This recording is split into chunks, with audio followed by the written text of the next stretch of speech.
Hindi dito ka muna, magbasa ka muna.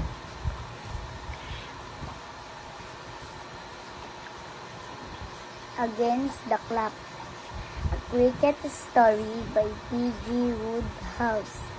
My family is a great anxiety to me. There is my brother Bob.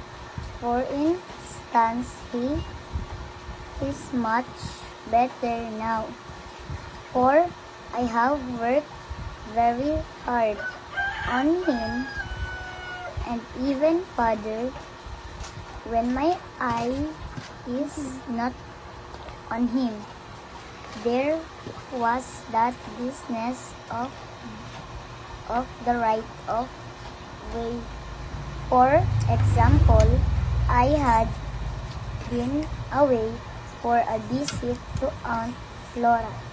The motor was waiting for me at the station. I sat in front because I wanted to talk Philip. The Chauffeur. chauffeur, he always telling me what has been happening. Philip said, where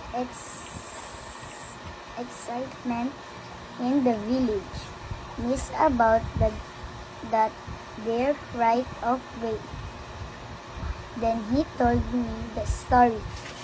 Beyond the wood, at the end of our lake, is a field the villager I have always used it as a shortcut. Father did not mind. He after letting them do it for years, has suddenly said they must not and close the field. And now the villagers said that they had a legal right to use the path. And Father said no, and that he had a right to stop them. Father had always been so nice to the villagers. Then Philip explained further, and I understood. Mr. Morris, he said, he is our butler. Mr. Morris says Mr. Rastrick kept on telling the colonel he was being put upon and must stand up for his right. Then I saw the wool things, because I knew Mr. Rastrick. He has a private school near London. My brother Bob says that he seems to look on our house as a branch of his private school. I made up my mind that I stop it. I thought a great deal about it as I dressed for dinner. When I got down to the dining room, I found Father and Mr. Rastrick there. I said, how do you do, Mr. Rastrick? Mr. Rastrick started on cricket, and you fellows said, The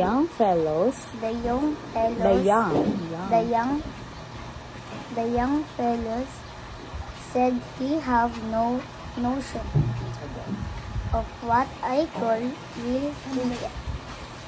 I had been trying all the time to find some way of settling this quarrel between Father and the village. Now it came to me.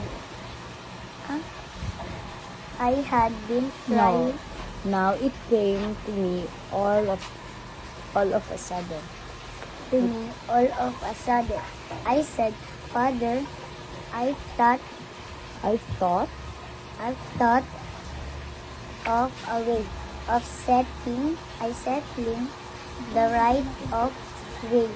Things I know they haven't knew any business in the field. Really, still you always let them go through it. I said, why not get up a match to decide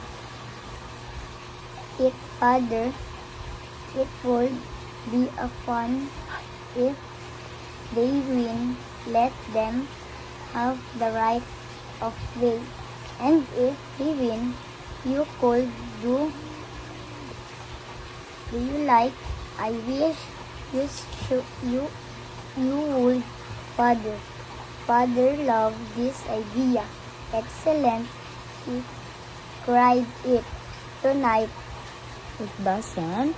It doesn't matter to me what whether they go through the field or not. It's only principle of the thing.